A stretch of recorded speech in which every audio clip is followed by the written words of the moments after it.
Namaste, everyone. Thank you for joining us for Karunamayi Holistic Ayurveda recipe class today.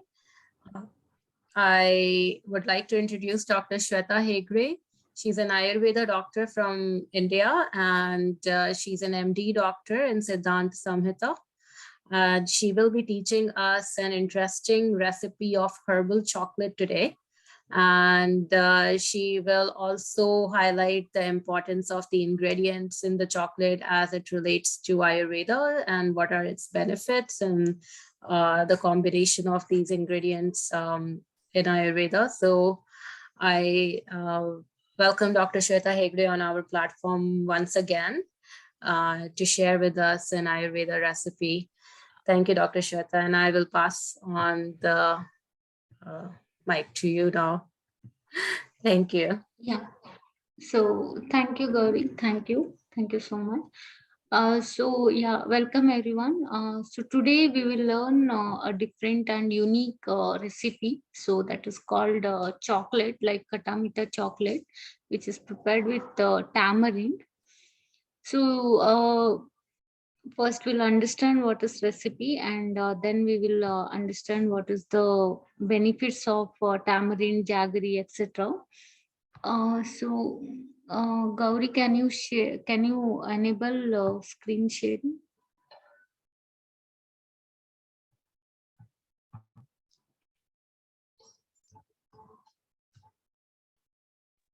Yes, you're enabled now. Thank you. Okay.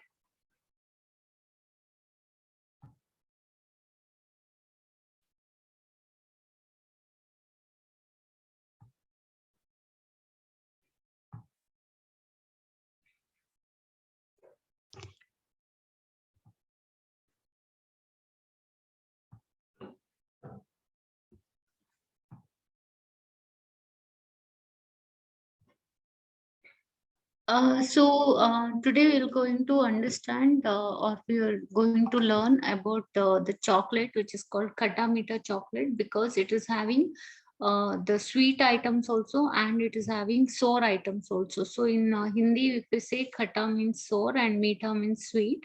So that's why this name is given, that is khatta meetha chocolate. So the ingredients which are needed for the recipe are, one is seedless tamarind. So you can get in the shop, etc. So seedless tamarind you have to ask. Then seedless dates. So hot water, jaggery, chili powder, chaat masala, cumin powder, salt and ghee. So these are the ingredients which we want to prepare this chocolate. So you may be surprised why chili powder, chaat masala, etc. But when you add all these items, so the chocolate will be very tasty, and even you can give it to kids also. Even you can have it while you are working, or while you are going home or traveling, or when you are feeling stressed or tensed, anxious. That time, everything you can have this chocolate. So let us understand what is the method of preparation for this chocolate. So first, just soak tamarind and dates. So you have to take seedless tamarind and seedless dates. If you don't get that, you can have the seeds with the seed only, but you have to remove that seed, and you have to soak these two items in hot water for 30 minutes. So better to take hot water than cool water. So try to have hot water or warm water, and just soak them for 30 minutes, so that the tamarind and dates will become very soft. And once they properly soaked, then you have to transfer the soaked dates and tamarind to the mixer jar and blend it to smooth paste. So to get a smooth paste, definitely you have to soak that in hot water or warm water at least for 30 minutes. You can soak more than that also, but it should be very soft. Then only you'll get smooth paste. So the paste should be smooth and creamy. So when you see that itself, it will should look like creamy, and it should be very smooth. Then only you can get a very soft chocolate. So then once the paste is ready, you just have to transfer that mixture to a large pan and just add 100 grams of jaggery.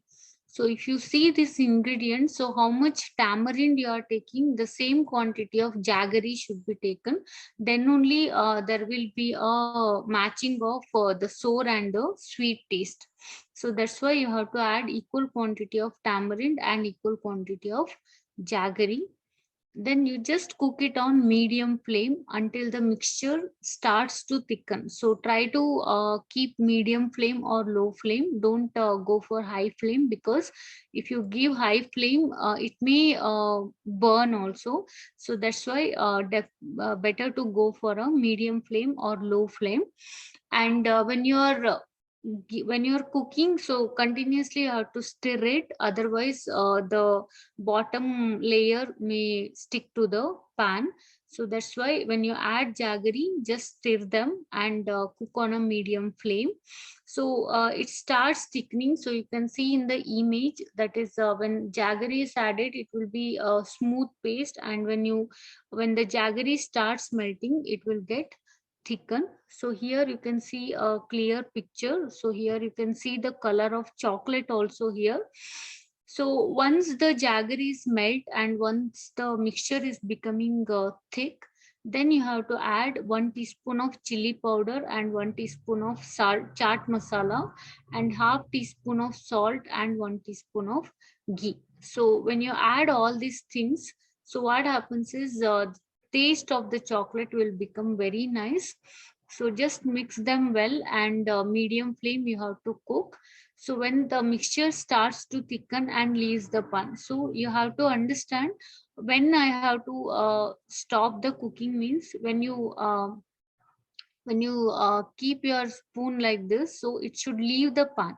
So it will be not like sticking to the pan, it should leave the pan totally. So that means the pan is, or the mixture is ready to uh, like we can switch off the flame. So once it is ready, just allow it to cool and take a teaspoon of mixture or wrap it in a cover or spoon. So you can see in the image, you can just wrap it in the cover, or you can just take a spoon and you can have it, or you can just make a laddu type and you can have it in a wrapper. So this is a candy which is mouth freshener after a meal or as a toffee. So even after meal also you can have this chocolate, or you can have, as I said, when you are traveling or when you are working or when you are attending some boring meetings, or when you are feeling lot of stress, tension, anxiety. So in all that conditions, you can have this chocolate anytime. So it will be very small and you can keep it in your purse, or you can keep it in your bag, etc. So sometimes what happens when we add jaggery, so there will be a release of water.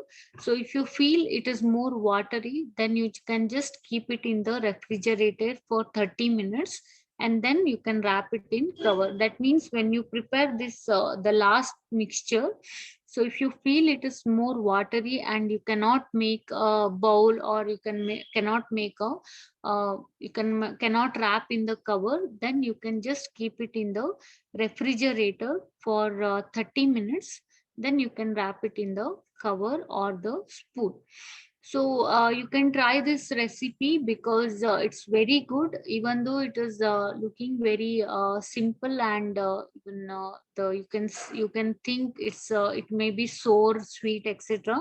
But it is having all the ingredients which are very healthy for our body. So it is the mixture of all the six tastes. So if we say in Ayurveda the six taste, so it is the mixture of all the six taste. And definitely it will be like you no need to have mouth freshener or anything. If you have some non-veg items, or if you go to some function and if you have some smelly food and all, like if you have garlic and all, after that if you have this chocolate also, it will act as a mouth freshener. So definitely it will be a very good choice. You can prepare it very easily, it don't need much time, maybe within 30 minutes you can prepare this if you soak tamarind and dates before itself. So you can keep you can soak that overnight also, like that also you can do that.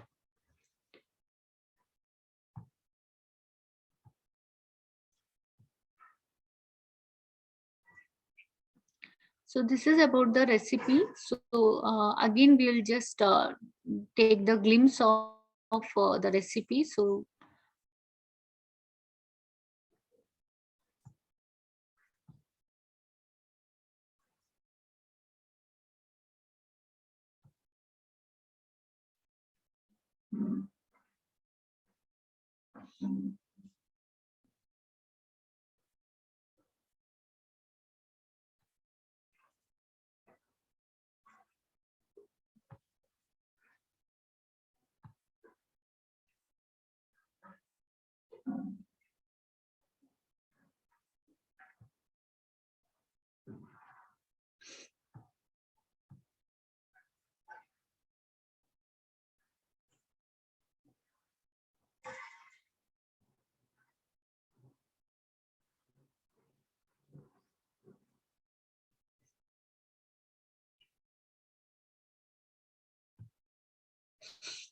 so you can see the whole preparation here.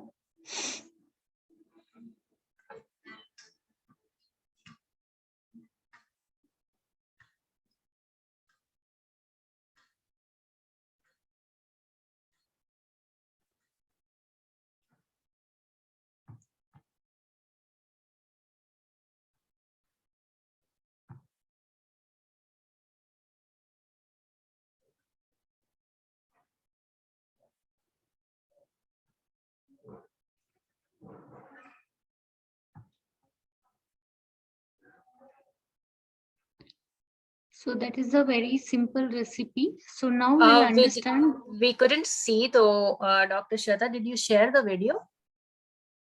Okay, okay. Yeah, I'll share them after the presentation. Okay. We could not see the video. Okay, okay, okay.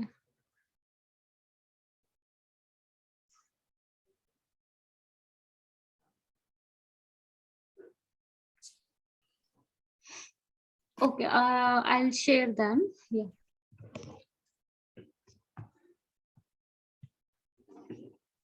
So now we'll understand what are the health benefits of the recipe. So in that, the first main ingredient is tamarind. So tamarind helps to stimulate the digestive fire and it reduces vata. So vata is one of the bodily factor which we consider in Ayurveda. So vata means which is benefited or which is helpful for the movements or which is helpful for the proper speech or which is helpful for the creative thinking, etc. But when it is more, then definitely like there will be some adverse effects, like you may feel lot of anxiety or you may feel lot of pain or you may feel lot of headache or you may not feel like to stay constant. So you may start moving here and there and you may feel like there is some difference or there is some fluctuation in your mind, etc. So when tamarind definitely helps to reduce all that factors, and it cleanses the urinary bladder, relieves constipation and improves the taste. So if you are frequently, if you get UTI, that is urinary tract infection, or if you get there is some burning sensation in your urinary tract or etc. So in that condition also tamarind definitely helps to cleanse them, and it relieves constipation also. So usually what happens is whenever the person is having constipation, so they feel there is a pain in your the thigh muscles. So you can observe sometimes if you have constipation. So when during that time, what we say that is we say them to apply the tamarind paste on their thigh. So just for 20 minutes, if they apply the tamarind paste on the thigh, so definitely it helps to relieve the constipation also, and it also helps to relieve the pain. So that's why tamarind, when you take on daily basis, so usually we like in preparing sambar or preparing curry, etc. So usually we add tamarind so that it may not cause constipation. Now, for example, for some people, when they take potato or when they take cabbage or when they take cauliflower, etc., so because of the gaseous content in that, so immediately they may feel there is more of gas or constipation, etc. So in that all condition, definitely it helps to relieve that and also improves the taste. So when you take tamarind, so after some time you feel a lot of refreshment in your mouth. So the next one is date. So date is also natural sweetener. So even the diabetic patient also can take date because it's having a natural sweet in it. Very nutritious, high in fiber, and it promotes the brain health. In Ayurveda, it is considered as a superfood because they are sattvic in nature, and also it directly nourishes the ojas. So why it is considered as sattvika? Because so sattva is like very peaceful, very happy mind. So when you take date, so just 2-3 dates if you take in the morning also, you feel lot of energy, you feel lot of happiness, and you feel there is very much relaxed mind and body, etc. So that's why it is considered as the sattvic food, and it directly nourishes the ojas. So ojas is energy factor which is present in our body, and it is also correlated with the immunity system which we are having. So it is the essence of the seven tissues, if we can say in Ayurveda. So when you have date, so directly it nourishes the ojas. So if you are having a proper ojas, then your immunity power will be very good and you feel very healthy, and even your skin will also start glowing and it will be very refreshed. So usually we compare, if the person is not having a proper ojas or the good ojas, then the skin will be like a dry fish. So when in a dry fish, the skin will be very dry and we cannot even see the beauty. So in the same way, when the person is not having a proper good ojas, the skin will become very dry and the person will look very weak and thin. So tamarind is a quick fix home remedy if you have gastric issues. So as I said, if you are feeling gastric or if you feel there is some bloating or there is some lot of burps, etc. So in that condition also, if you take this chocolate, so definitely it's a quick remedy. So you can try this out, and it is also good for the heart. So as tamarind is very good for the stimulates the proper blood circulation, so that's why it is also good for the heart. If you feel there is some disturbance in your cardiac functions, or if you feel you have low bp, so in that condition also you can go for this chocolate, or you can just have tamarind also.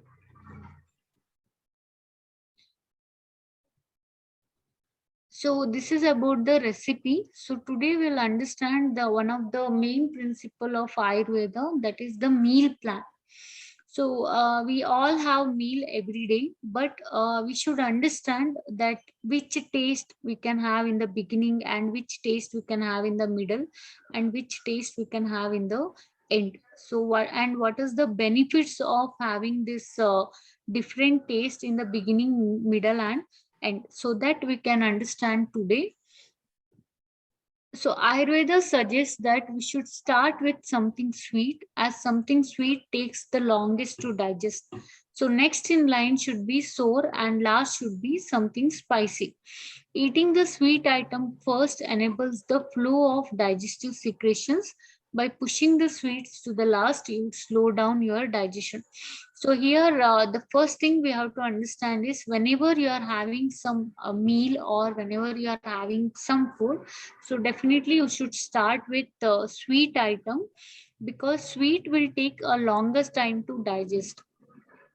and then you can go for the sour, and you can go for the spicy. So in the last you can go for some spicy, because spicy again it will increase the pitta dosha in our body, which is helpful for the proper digestion. So when you take some sweet item in the first itself, so what happens is your saliva will secrete more. So if you have proper good saliva, and if you have more of saliva, then definitely whatever food you take, so that will directly go to the stomach, and it will be digest very quickly, and it will be digest very properly. So that's why you should have sweet in the beginning, and by pushing the sweets to the last, you may slow down your digestion. So usually don't take sweet in the last of your food, always try to have in the beginning. So if you are taking some dessert also, you should have in the beginning. So usually what we do is, beginning of the meal we take soup, which is spicy in nature, and in the end we take dessert. So that is actually it's wrong according to Ayurveda. So initially we have to take dessert, and the last we can have the soup. So that is the proper principle. If we follow this principle, so in sweet means it is not like you have to have prepared sweet or etc. So you should have a bite or two of sweet, or chunk or jaggery sweet. So you can just have one piece of jaggery also in the beginning of your food, so that it will helps to activate the taste bud, and it will helps to secrete more saliva. So having them right at the end can put off the digestive fire. It may cause fermentation and indigestion due to the acidic secretions. Also, it may trigger the gas formation and bloating. So jaggery is a very good home remedy for the gastric issues, just like tamarind. So whenever you feel there is a bloating, or whenever you feel there is a lot of burps or burning sensation in the chest, so you can just have jaggery, one piece of jaggery, or you can have buttermilk with jaggery powder in the beginning of your meal itself. So because of that, you may get relief from the bloating or the gaseous problems, etc. So that's why even you can have a small piece of jaggery before your meal, because it will helps to activate the taste bud. But don't take it in the end of your meal, because it may decrease the digestive fire, or it may weaken your digestion system. So that's why in the beginning itself you have to take the sweet.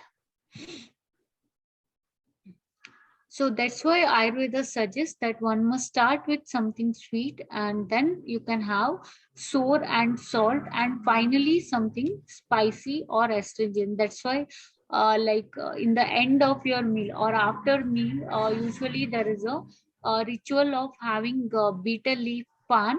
So when you have that, so there will be astringent taste. So that's why it's a ritual, or it's like many people follow having the betel pan leaf after the meal or after the dinner, etc. So having spicy food in the end helps to dull the kapha dosha, while something sugary at the start takes care of the vata imbalance. So that's why in the beginning, if you take sweet, so it will helps to balance the vata. And in the middle, when you take sour and salt taste, so what happens is it will helps to balance the pitta dosha, and it will helps to increase the digestion system, digestion fire. And in the end, when you take spicy food, so it helps to increase the, or it helps to balance the kapha dosha, because they are having the opposite quality. So when you take all these things like this, like before beginning sweet, in the middle sour and salt, and in the end spicy food, so definitely it helps to balance all the three doshas which are present in our body. So that is vata, pitta, and kapha. So that's why the meal plan is very important. So when you have this proper meal plan, and when you have this different taste in the beginning, middle, and end according to the principle, so definitely it helps to balance all the three doshas, and it also helps for the proper digestion in our body. So with that, I'd like to thanks everyone. So it's a very small recipe, and I hope the principle which is mentioned is very like we have to follow that, because we are following soup in the beginning and dessert in the end. But if we see the principle, so we have to start with sweet and we have to end with the spicy food items.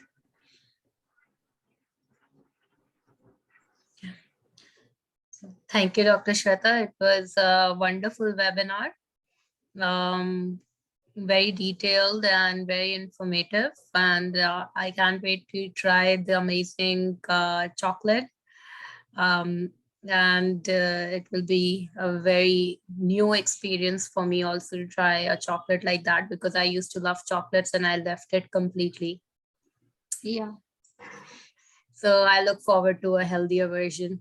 So Dr. Shweta, if anyone wants to ask Dr. Shweta a question now, they can unmute themselves, or they can let me, they can just raise their hands and we can ask them to unmute themselves one by one to ask her a question.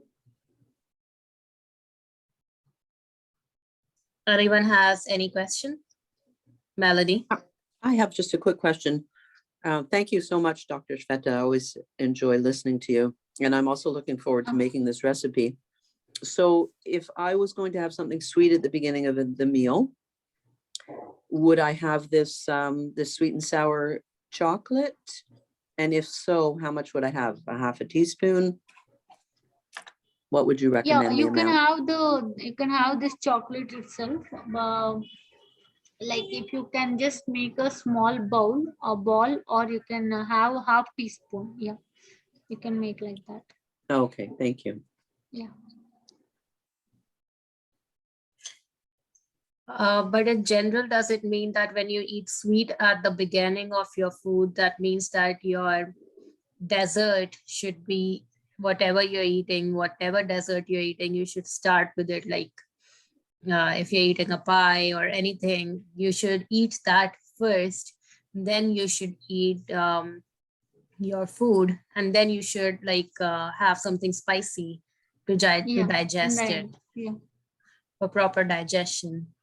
So like in that final stage, can you add like fennel, spice, herbs for digestion? Like, yeah, you can have ginger, or you can have this ajwain, we say, no, like it's like cumin seeds. yeah, I know ajwain. I have ajwain. I usually drink ajwain and cumin.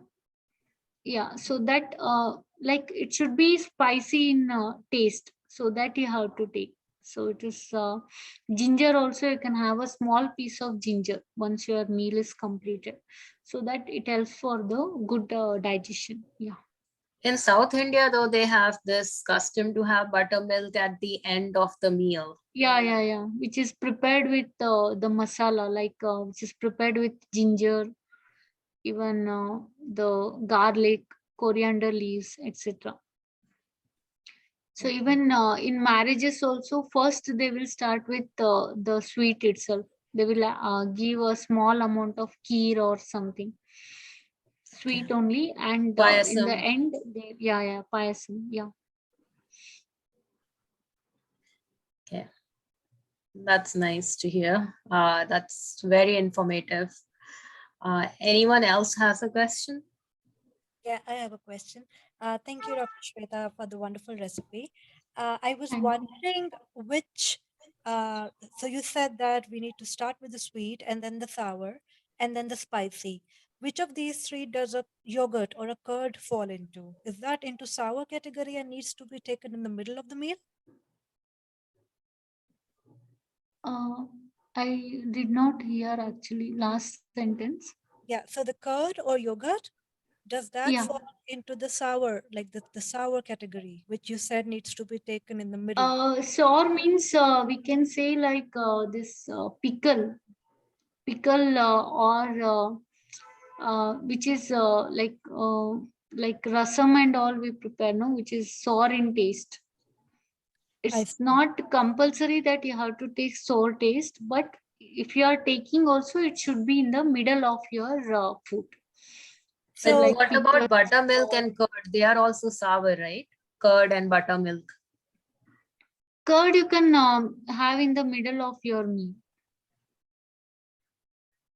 Okay, that answers my question. Yeah, Thank you. buttermilk you can have in the end. That's not a problem. Or in the beginning. As I said, right, with little of jaggery you can have in the beginning.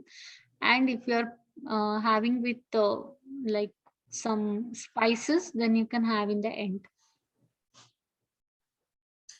So buttermilk is not sour in taste. Like, what is the taste of buttermilk? So buttermilk is actually it is having sweet and astringent taste. Okay. So because of the astringent property, it can be had at the end with spices. Yeah. Yes. To overcome the sweet. Yeah. Okay.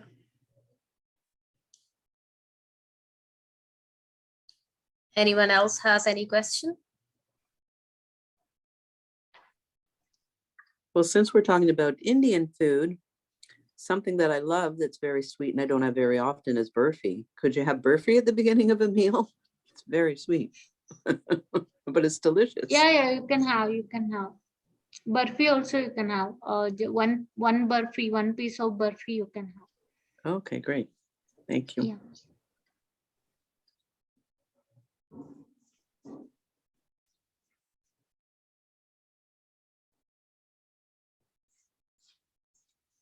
I think we don't have any other question.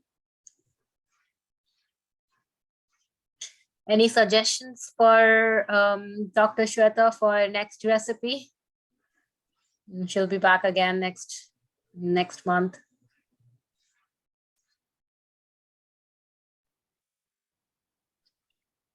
Well, I don't know if this interests other people, but I've heard so many different recipes for a turmeric milk.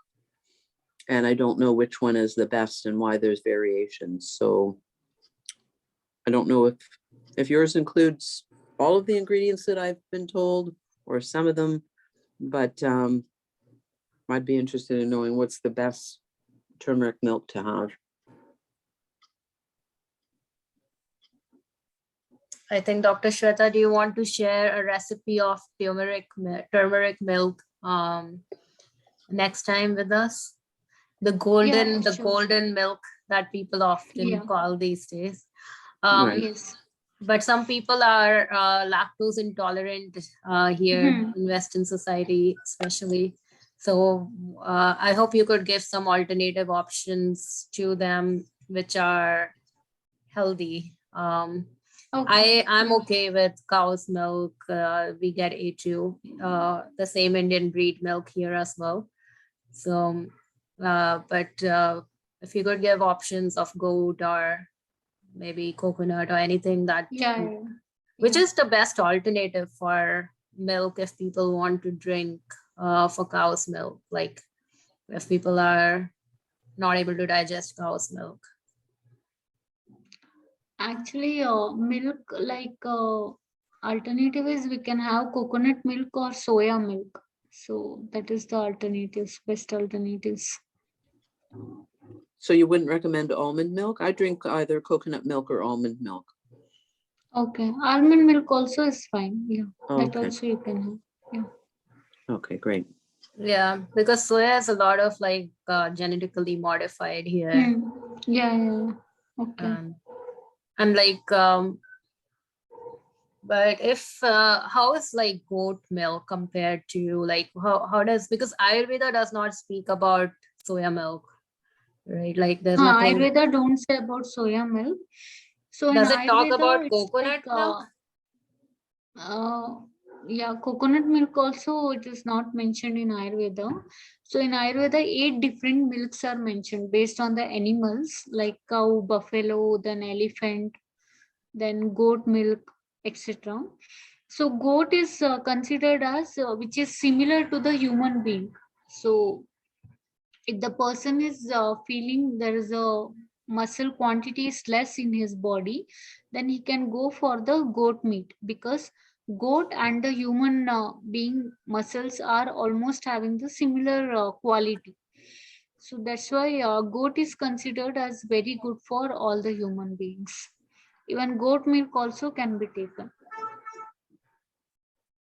Okay, yeah, I heard that from someone that Ayurveda would regard, like, after cow's milk, the next best milk it says is goat milk because it is Yes, light. yes, yeah, yeah. Rest everything is very heavy, Hmm. like sheep Yes. is more heavy. Yeah, actually, depending on the conditions, like now, for example, if the person is having a sleep problem, like insomnia, or they are not having a good sleep and all, so that time we recommend buffalo's milk, because buffalo's milk is very heavy and it will good for sleep. It induces the sleep. So like that, depending on the condition, we can advise the different type of milk also. But usually, cows, buffaloes, and goat milk only we can get now. So that's why we recommend that only. Other than that, we can go for almond milk, coconut milk, or soya milk, like that. Mhm. Okay.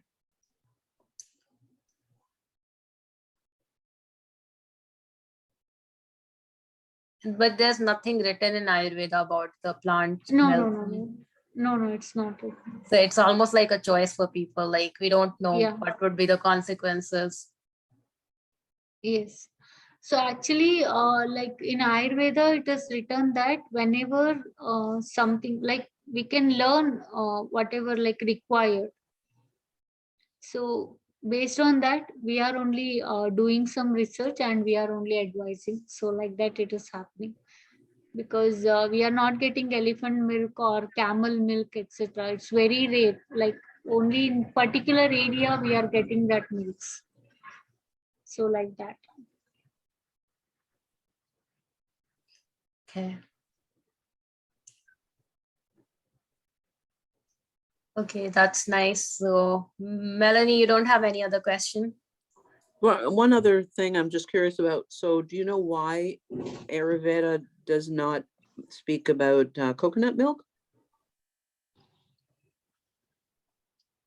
So coconut milk usually like it's not like the real milk, but we can have it. Like usually we use it for cooking purpose, or we use it for the preparation of sweet, etc. So that's why coconut milk is mentioned. Otherwise, it's not like we have it as it is, but we can use it instead of milk in the cooking purpose. Now, for example, in payasam preparation, we can use coconut milk instead of milk. But the only thing is we should not combine coconut milk and fish. So usually in Kerala, there is a practice of mixing coconut milk and fish, but it is actually incompatible. So that's why we have to understand where we can use coconut milk, and based on that, we can have it. Okay. But I Thank also you. feel for Melanie's question, I think that why Ayurveda does not talk about coconut as a milk is because coconut does not regard anything coming out of plants as milk, because Yeah, it yeah, was milk was considered something closer to human milk.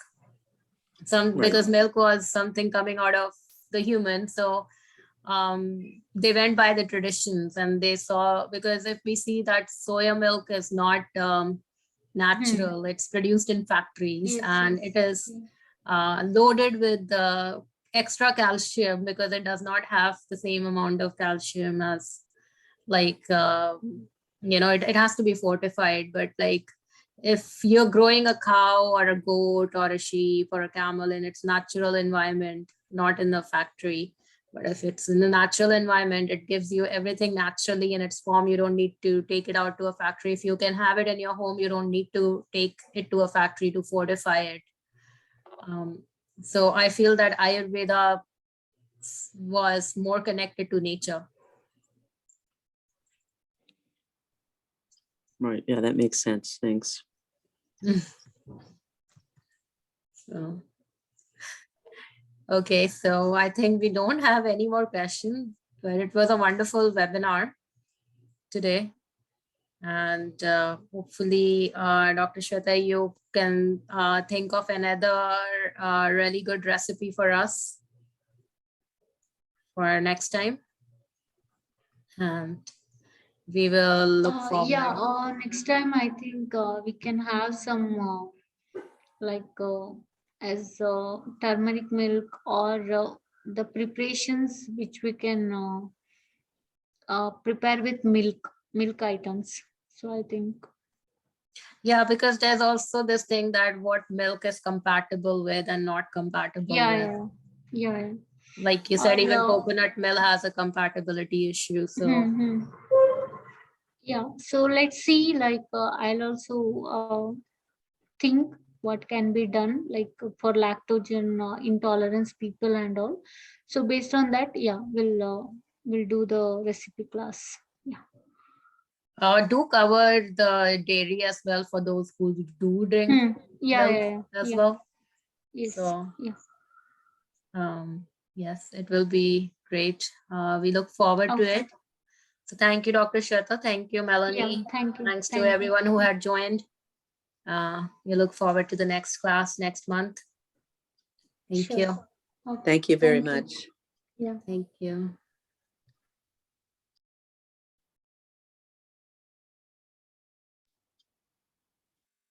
Thanks, Gowri. Oh,